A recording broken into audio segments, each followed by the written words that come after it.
sou a Alexia Dória, sou estudante da Faculdade de Arquitetura e Urbanismo e estou no projeto de pesquisa desde 2021. Meu nome é Ione, eu também estou desde 2021 nesse projeto de pesquisa, que é oferecido pela USP, né, pela Bolsa de Unificada, pelo Programa Unificado de Bolsas da USP. E aí hoje a gente vai apresentar um pouco sobre a análise que a gente fez sobre Suzano, é um mini resumo, né? Pode colocar. Então, a gente vai começar com a leitura e diagnóstico. Primeiro, a gente vai falar sobre a inserção do município de Suzano, né, na reserva da Biosfera e na unidade de conservações, de como ele apresenta uma promoção da infraestrutura verde e como ele tem como posso falar? Uma grande área de preservação, né? Sim. A gente pode ver aqui o território está inserido numa grande área de preservação, então ele pode promover um pouco melhor. Claro que, como o secretário falou, já ocorre esforços e acreditamos que com algumas parcerias estratégicas, com o apoio da comunidade, também com algumas ações coordenadas, a infraestrutura verde e a preservação ambiental pode conciliar com o avanço da urbanização. Aqui é um resumo, né, da urbanização conforme o passar do tempo, de 2002 até 2020. Como pode ver, a urbanização tem aumentado conforme o tempo. As manchas urbanas são essas em marrom escuro. E a gente também surgiu essa criação da área de conflito, que é esse bege mais claro, que ela apresenta uma comparação das manchas urbanas junto com a área de preservação dos mananciais. Então, assim, como vocês podem ver, também tem os núcleos de pressão, que apresentam a pressão na conservação dessas manchas urbanas a partir da expansão da urbanização. Então, conforme a gente vai avançando na apresentação, a gente vai falar um pouco mais como isso pode ser conflitante com as áreas de conservação. Aqui eu vou passar rapidinho, porque a gente tem pouco tempo. A gente usou os dados do MAP Biomas sobre o uso do solo e a cobertura vegetal, e o que para ser indicado aqui principalmente é o avanço da agricultura aqui na porção leste de Suzano, como vocês podem ver. Pode ir passando. E aqui é uma dinâmica do uso do solo. Os vetores, eles mostram o avanço da urbanização, principalmente nessa área, e aqui em cima também. A gente fez a sobreposição das camadas de 2003 para 2020, sendo 2020 um pouco mais claro. Não dá para ver muito bem por aqui, mas como vocês podem ver, em 2011 e 2020 aumentou nessa região, e lá na região norte de Suzano, e também mostram os núcleos de pressão, como eu tinha comentado aqui, na área de preservação dos mananciais, né, conforme a lei estadual. Fazer uma leitura básica do plano diretor e da legislação aqui de Suzano. A gente destaca as duas principais zonas, que são a macrozona de ocupação controlada e a proteção de recuperação do manancial, né? Então, eu vou falar rapidamente os objetivos, que é promover a implantação dos centros de logísticas, equilibrar a implantação de infraestrutura de transporte com preservação da ocupação de baixa densidade, viabilizar a implantação de atividades produtivas de baixo impacto ambiental, e tudo isso tendo em mente que é necessário compatibilizar com a proteção dos mananciais, né, conforme a lei estadual e o PDPA. Já a de macrozona de proteção e de recuperação dos mananciais, ela é semelhante com a anterior, só que aqui a gente dá um destaque para esse primeiro parágrafo, que é coibir o avanço da expansão urbana sobre as áreas de interesse ambiental e também de proteção dos recursos hídricos. Como a gente havia comentado, aquela área de conflito, ela bate de frente com esse avanço da expansão urbana, então a gente deu um destaque maior para ela, e também depois a gente vai falar um pouco dos núcleos de pressão e as tipologias dele. A Alexia vai comentar um pouco melhor para a gente. Aqui é uma tipologia da paisagem, conforme as macrozonas. A gente apresenta uma tipologia mostrando quais paisagens a gente pode encontrar em cada macrozona. E os núcleos de pressão, aqui como eu tinha comentado anteriormente. E isso aqui é só, a gente destaca algumas áreas que estão dentro da PMR, e também ali em cima, que estão perto do cinturão meândrico, né? A gente faz uma comparação, não dá para enxergar muito bem, mas sobre os parâmetros urbanísticos. Por exemplo, apesar da subárea de urbanização consolidada e a de baixa densidade estarem inseridas na mesma área de zona de proteção e recuperação do manancial, elas têm taxas de ocupação muito diferenciadas. Por exemplo, essa daqui, a subárea de urbanização consolidada, ela tem um lote mínimo de 250 metros quadrados e a de manancial tem 20 mil metros quadrados, né? Cerca de 80 vezes maior no caso. E por aí dá para perceber como apesar dessas áreas estarem inseridas no mesmo local, tem uma diferenciação que algumas elas dão uma expansão maior para as manchas urbanas, elas indicam que pode ocorrer uma expansão das manchas urbanas e da urbanização, gerando uma pressão ambiental nessa região. E agora a gente vai falar um pouco dos núcleos de pressão. Então, partindo disso e dessa primeira leitura do levantamento da legislação e tudo que a gente já tinha, a gente também foi fornecido para a gente esses polígonos dos núcleos de pressão.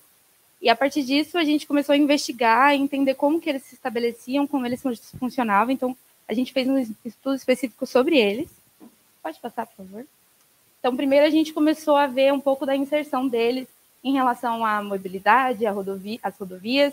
Então, a gente só destaca aqui que muitos deles, dentro da área de preservação dos mananciais, estão dispostos ao redor dessa rua, que é se não me engano, a estrada Queidarada, que fica aqui, mais ou menos, quase aproximadamente no limite do município, e um pouco também aqui dando destaque para a rodovia que corta o município, que é a Índio-Tibiriçá, né?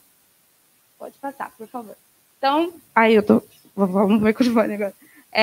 Então, partindo disso, a gente estabeleceu algumas tipologias para poder identificar algumas dinâmicas no território.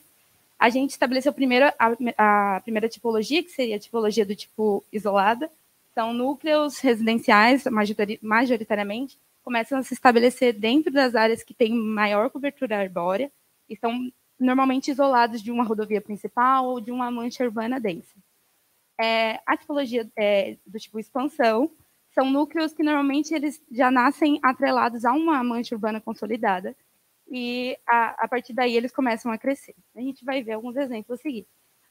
Do tipo viário seriam núcleos que eles começam a se estabelecer a partir de algumas ruas, rodovias principais. Pode passar, por favor.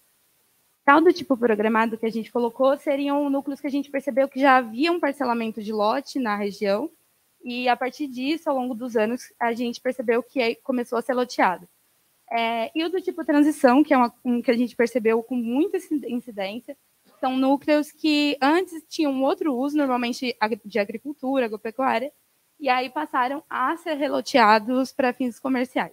Então, aqui a gente destaca nesse desenho a diferença de tamanho de lote, enfim, que é uma coisa que tem relação com a legislação, né, que começa a mudar.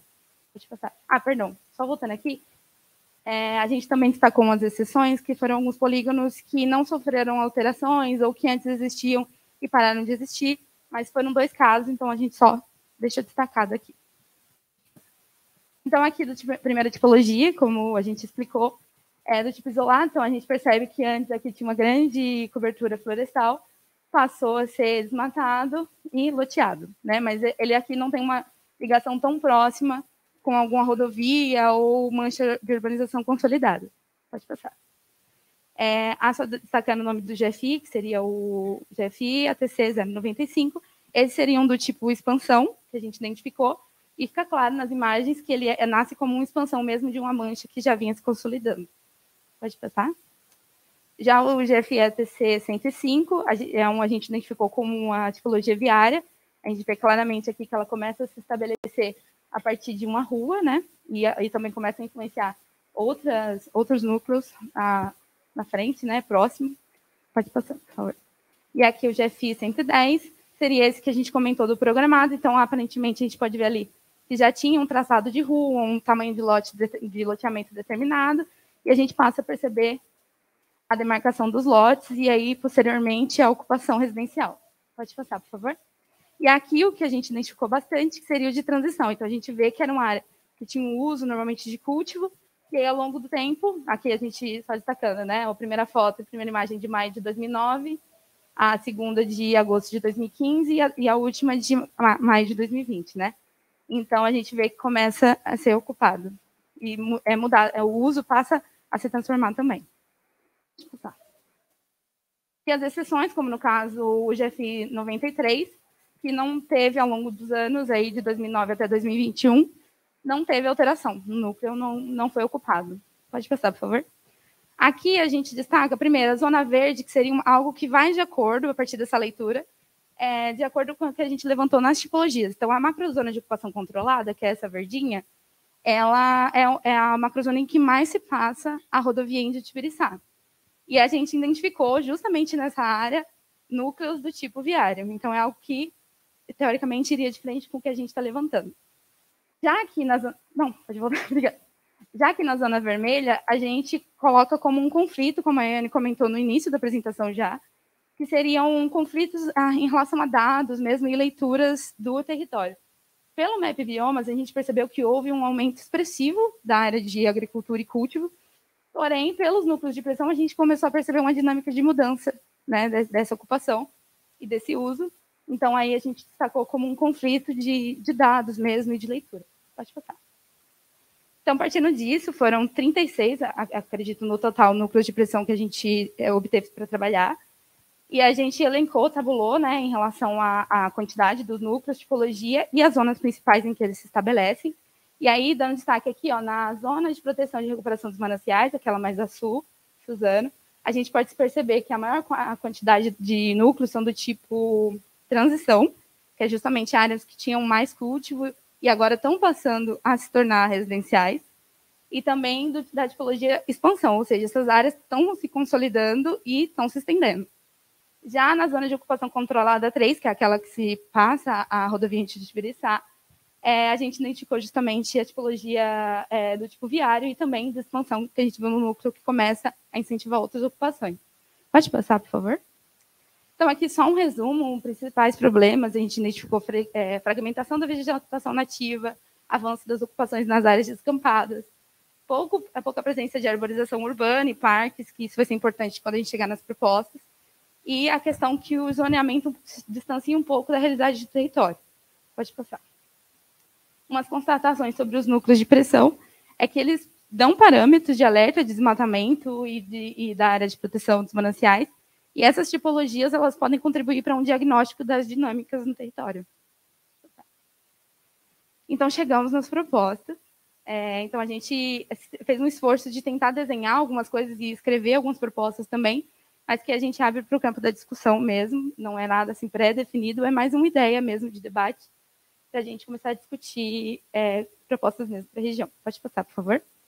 Aqui eu vou dar só um panorama geral, que a gente tem um tempinho curto mesmo, mas a gente levantou algumas iniciativas da prefeitura e do que tem em relação ao que a gente vai propor, associado, atrelado à agricultura, então o projeto Planta Feliz, o projeto Agroterra. Pode passar, por favor. Aí essa eu vou pular, que seriam algumas ações que vêm sendo feitas no território, como já foi comentado, as ações de desfazimentos do GFI. Pode passar, por favor. Então, começando um pouco a descrever as possíveis intervenções que a gente estaria propondo. A primeira delas seria a parte do corredor ecológico, devido à fragmentação das matas através desses núcleos de pressão que a gente identifica, tanto os desenhados como os que não estão desenhados e que já aconteceram mais, né, devem ser bem mais do que a gente está trazendo aqui hoje. Pode passar, por favor. Então, aqui seria um primeiro mapa, numa escala maior. A gente pode ver o município em relação ao município de São Paulo, e aqui a reserva da Mata Atlântica, reserva da biosfera. A gente destacou alguns projetos que a gente levantou que já estão no plano das ideias, mas que ainda não ocorreram, que seria o corredor ecológico de Mogi das Cruzes, que forma essa espécie de 2, assim. e também o corredor ecológico da Fazenda do Carmo, ali da região da Zona Leste de São Paulo. E aqui, a gente vai mostrar uma escala um pouquinho menor, já, aí seria a nossa proposta de interligação, né, um corredor estrutural nessa linha aqui, meio marrom, norte-sul, e um corredor mais ramificado, conectando aqui a região de Mogi e a região da Zona Leste de São Paulo. Pode passar, por favor. Aqui só um outro mapa para a gente ver alguns outros dados, seriam a parte dos recursos hídricos, né, as represas. Então, aqui a gente tem a Bilis Guarapiranga e também a represa Taissupeba. Pode passar, por favor. Então, aqui nesse mapa, a gente destacou principalmente a proposta do corredor ecológico estrutural norte-sul, né, que estaria fazendo um esforço aí de conectar a região sul e o Parque da Serra do Mar à APA da Várzea do Rio Tietê. E aí é importante destacar que o corredor ecológico tem uma função aí de proteger não só a fauna, como a flora também, né? Então, seriam estratégias aí para permitir que esses animais, enfim, se conectem além da vegetação. E o plano estrutural, que seria assim, um amarelinho mais clarinho e uma espessura de linha menor, que seria esse estrutural norte-sul, a fim de minimizar mesmo o impacto desses núcleos de pressão, enfim, e dentro dos próprios loteamentos regularizados, né? Aqui também a gente destaca um pouquinho mais claro essas manchas que no mapa a seguir a gente vai ver melhor, que seriam as propostas de unidades de conservação. Pode passar, por favor. Então, aqui a gente propõe um total de 4 unidades de conservação, sendo a 1 e a 2, que seriam essas mais escuras, área de proteção ambiental e unidade de uso sustentável. E aí também propondo um parque natural no município e uma reserva biológica, que seria uma unidade de proteção integral. Os dois, né? Os dois últimos. Pode passar, por favor. Então, descrevendo um pouco dessas propostas, né? Como eu já comentei, o corredor estrutural vem com esse objetivo de proteger as áreas de proteção da região do município, então, conectar ali a parte do Cinturão Verde da Mata Atlântica, Reserva da Biosfera de São Paulo, com a APA da Várzea do Rio Tietê, e além de também conectar, por sua vez, a APA da Serra do Itapetí, e também fazer um esforço para conectar ao corredor ecológico proposto, né, de Mogi das Cruzes. Também a proposta do corredor ecológico subestrutural, que é para minimizar essa fragmentação das áreas. E aqui a gente descreve um pouquinho uma ideia que a gente debateu um pouco nas nossas reuniões de projeto de pesquisa mesmo, que seria a proposta de observatórios no território, que seria uma proposta de programa mesmo, de entregar equipamentos principais, como parques, praças, escolas, dentre outros, que auxiliassem na contenção do território, funcionassem como uma espécie de observatório mesmo, e programa de fiscalização para que os próprios cidadãos mesmo façam parte desse processo também. Enfim, pode passar, por favor. Então, descrevendo um pouquinho das unidades de conservação, a gente teria a APA 1 e 2, que ela apresenta como objetivo principal a implantação da unidade de uso sustentável, e essas unidades, o fato principal sobre elas é que elas permitem a ocupação humana, em uma certa medida. E como a gente viu que é uma área que está passando a se consolidar e que já existem bastantes loteamentos residenciais, auxiliaria no processo, talvez, aí, de demarcação da área e proteção, essa possibilidade da legislação.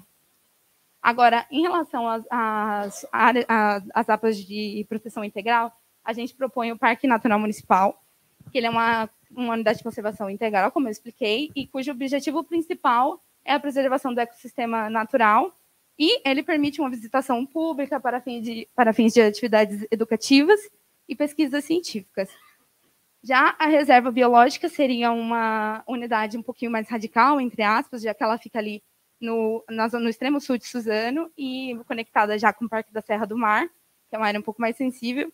Então, a gente trouxe aqui o que ela proporia, que implicaria na ação de uma unidade de proteção integral, e ela tem como objetivo principal a preservação integral da biota, dos animais, da flora, e ela não permite a interferência humana e viabiliza a execução de medidas de recuperação ambiental. Pode passar, por favor.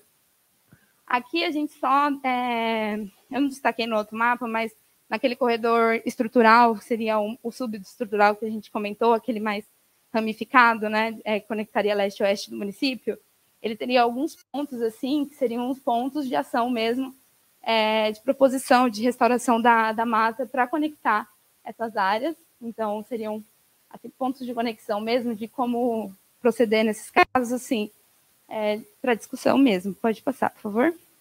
Aqui, então, por exemplo, havia um ponto de conexão ao norte do município, aqui nessa área mais urbanizada, que seria um ponto mais difícil de execução mesmo. Então, a gente trouxe só algumas ideias de projetos do que poderia vir a ser feito. Pode passar, por favor. Aqui só um exemplo. Ai, meu Deus, eu não acredito. Dá para voltar um pouquinho os mapas? Perdão, gente, é que eu esqueci de comentar alguns parques que a gente estava propondo. Pode voltar. Naquele. Bota mais um? Mais um. Aqui. Só para destacar, a gente também demarcou aqui a proposta de um parque de contenção da represa Taissupeba, está aqui na borda da represa, e também a gente destacou algumas manchas verdes ali na área central de Suzano, que seriam possibilidades de parques, porque a gente levantou que Suzano não tem muitos parques, pelo menos o que eu conheço é o Max Pfeffer, assim, então também uma valorização ali do centro urbano, e aí esse parque de contenção da represa, que a gente também observou um avanço dos núcleos de pressão nesse sentido, então seria uma área de preservação. Pode passar, por favor, aí, volta para lá. Aí a gente traz esses exemplos, que seriam uma vista aérea, eu acho que aqui não vai reproduzir, que seria uma vista aérea da represa e do entorno, estudando um pouco das possibilidades de como seria implantar esse parque. E aqui um exemplo do Parque da Represa de Jundiaí, como ele é hoje. Pode passar, por favor. Aqui, o vídeo. Só um vídeo mesmo mostrando as bordas da represa, enfim. Pode passar. Acho que não. Aí, por fim, um pouco das propostas que não estão no campo do desenho, mas mais no campo teórico, seria o pagamento por serviços ambientais, que é algo que, pelo que eu sei, ele já vem sendo implantado no município de São Paulo e em algumas outras regiões.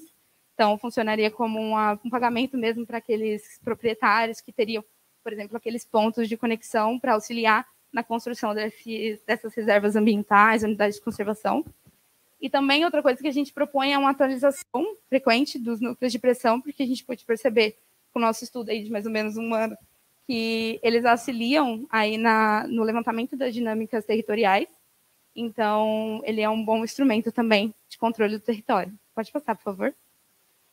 Então, um resumo geral assim das possíveis intervenções seriam os parques, áreas de turismo, parques articulados, o sistema de PSA, pagamento de serviços ambientais, políticas afirmativas de práticas ambientalmente corretas, os núcleos articulados, como os observatórios do território, que a gente comentou já, uma rede colaborativa, o corredor ecológico, e aqui a gente coloca só como uma previsão futura, que seria integração com projetos futuros.